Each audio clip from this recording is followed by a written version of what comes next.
안녕하세요. 그레입니다. 자기애성 성격 장애의 성향을 가진 정서적 학대자이자 나르시시스트는 상대방이 자신의 정체를 눈치챘다는 사실을 어떻게 알 수 있을까요? 자신의 표적이 자신이 나르시시스트임을 눈치챘다고 생각하면 이들은 어떤 행동을 할까요? 이들은 공감 능력이 떨어지는 사람들이기 때문에 모르지 않을까? 생각하실 수 있습니다.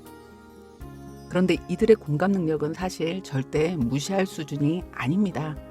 자기애성 성격 유형의 사람들은요, 감정적 공감 능력은 떨어집니다. 그래서 상대의 고통이나 상처가 느껴지지 않아요. 내 알 바 아니고 이게 가능합니다. 그런데 인지적 공감 능력은 상대적으로 조금 더 뛰어난 경우가 많습니다. 정서적 공감은 상대의 마음을 본능적으로 느껴서 나의 마음과 일치시키는 것이죠. 그런데 인지적 공감은 상대의 마음을 머리로 이해하고 아는 것입니다. 그렇기 때문에 이들이 사회생활을 멀쩡히 하기도 하고 업무적 성과나 가시적 결과물은 뛰어나기도 합니다. 그래서 고위층까지 올라가고 성공한 CEO 중에 많기도 하거든요. 보통 사람들의 정서적 공감은 상대의 기분과 생각, 상대의 입장을 느끼고 이해하면서 배려하는 것이지만요, 이들에게 공감은 상황을 머리로 이해하는 겁니다. 우리가 흔히 츤데레라는 표현을 쓰지 않습니까? 평소에는 묵뚝뚝하고 그다지 다정하지도 않은 사람인데 어느 날 내게 꼭 필요한 걸 말하지도 않았는데 슬쩍 해결해 주거나 선물할 때 우린 몇 배로 감동받게 되죠. 그래서 츤데레라는 표현을 씁니다. 굉장히 긍정적이고 매력적인 표현이지 않습니까? 그리고 이건요, 나르시시스트 성향의 사람들이 만남의 초기에 상대를 끌어당기는 방법이기도 합니다. 츤데레와 나르시시스트의 차이는요, 츤데레는 자신이 한 호의를 과장하거나 떠버리지 않죠. 그런데 나르시시스트 성향의 사람은 자기가 베푼 이 작은 친절을 과장하고 확대해서 두고두고 울거먹죠. 내가 너한테 이렇게 잘했는데 이런 식으로요. 정서적 공감은 어렵지만 인지적 공감은 높은 이들이기 때문에요, 상대가 원하는 걸 잘 캐치하기도 합니다. 그렇게 했을 때 자신에 대한 호감도가 올라가는 걸 경험을 통해서 자꾸 알아가고 점점 스킬화 되어가는 거죠. 이런 인지적 공감이 여러분이 자신의 정체를 눈치챘다는 걸 알게 합니다. 우리는 이들만큼 뻔뻔한 연기가 어렵죠. 그러다 보니 여러분은 그들이 나르시시스트가 아닐까 의심하는, 혹은 나르시시스트라는 걸 눈치채는 순간부터요, 눈길을 피하게 되고 웬만하면 한 공간에 있고 싶지 않아 하죠. 평소와 다른 행동을 의식하지 못한 상태에도 하게 될 수 있습니다. 그랬을 때 이들은요, 저 인간이 뭘 아는 거지? 이렇게 생각할 겁니다.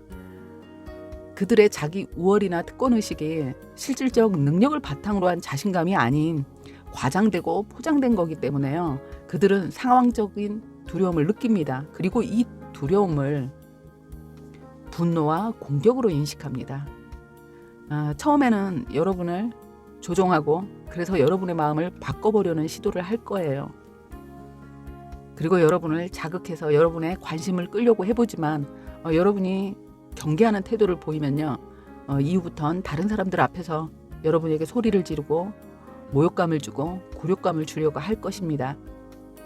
그리고 이게 효과가 없을 때 수치심을 주기 위해 비방하고 뒷담화하면서 이간질로 주변 사람들에게서 고립시키려고 하겠죠. 이렇게 다양한 방법으로 그야말로 가차없는 공격을 퍼붓게 될 것입니다. 여러분과 친하지 않은 사람을 찾아내고요, 그들과 팀을 이뤄서 압박할 거예요. 순간순간의 상황들이 평범하고 여린 여러분들이 대처하기엔 너무 당황스럽고 어려운 상황이 오겠지만요, 반응하지 말아야 합니다. 여러분이 화가 나서 붕괴한다면 나르시시스트는 웃고 기뻐하고 여러분이 처한 고통의 순간을 즐기게 되거든요. 그러다 어느 날 갑자기 아무렇지 않은 얼굴로 여러분을 걱정하는 것처럼 말을 걸어올 거예요. 이건 나르시시스트의 또 다른 가면이기도 합니다. 여러분의 고통과 비참함을 자신이 만들어 놓고 달래는 척하면서 여러분의 고통을 즐기기 위해 떠보는 거기도 합니다. 이들은 아주 대단한 연기파 배우이죠. 그들의 진실한 감정, 동기를 감추는 데 매우 능숙하지만요. 일단 이들의 실체를 알았다면 그들이 아무리 착하게 행동해도 혹시나 하는 마음으로 흔들려선 안 됩니다. 그들은 여러분이 자신의 정체를 오해하고 있는 것처럼 행동할 거거든요. 그러면서 이전의 관계를 회복하기 위해 친절함을 보여주고 주기적으로 노력할 겁니다. 편안한 일상을 연기하면서 여러분이 왜 자신에게 적대적으로 행동하는지, 무엇을 알고 있는지를 알아내려고 할 거예요. 도대체 뭘 얼만큼 알고 있는 건지. 그리고 여러분이 알고 있는 사실에 대해서요. 당연히 나르시시스트는 모든 걸 부인할 겁니다. 자신은 오해의 피해자이고 억울한 일을 당하고 있는 것처럼 행동할 거기 때문에요. 그들에게 논리적으로 대항하면서 난 너한테 더 이상 속지 않을 거야. 이렇게 선언하는 건 의미가 없습니다. 만약 여러분이 이 사람들의 쓰레기 같은 항변에 반응하고 속지 않을 거라고 대항하고 이렇게 한다면요. 나르시시스트는 폭발하고 분노하고 복수에 매진하게 될 수 있습니다. 그들의 학대가 증가될 거예요. 그들에 대해서 알게 되었다면요. 객관적인 증거를 제시하고 어떤 물리적 손해가 있다면 그 손해에 대한 배상을 요구할 수 있을 때까지 내색하지 않는 것이 좋습니다.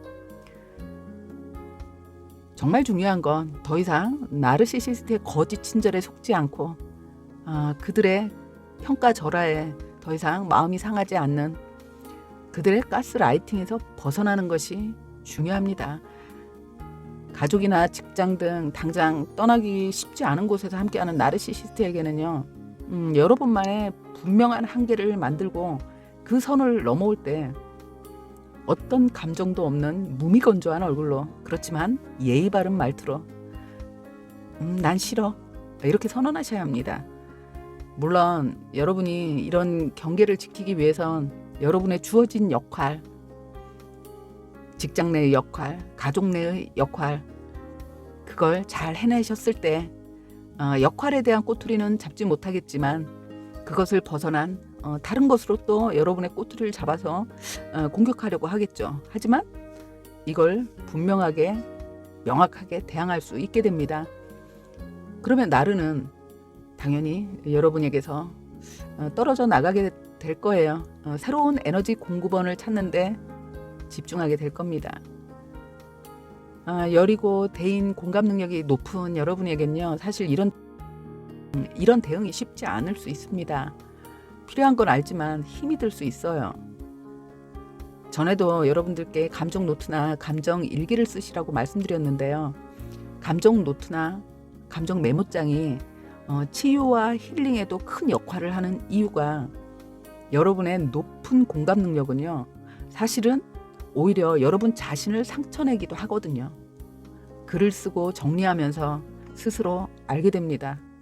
그리고 여러분의 마음을 한결 가볍게 하고 상처받지 않게 하는 데 도움이 될 수 있습니다.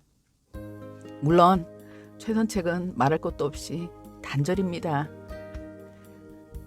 그들의 그런 성향을 알았다면 반응하지 마세요. 여러분이 알고 있는 걸 모르게 하셔야 합니다. 여러분의 인생에서 아무 일도 일어나지 않은 것처럼 살아야 합니다. 그리고 준비해야 합니다. 반격이 됐든 도망이 됐든 확실한 준비, 이 준비의 시간은 꼭 필요합니다. 감사합니다. 구독과 좋아요도 부탁드립니다. 감사합니다. 궁금하면 유튜브에 댓글 달고 좋아요랑 구독 부탁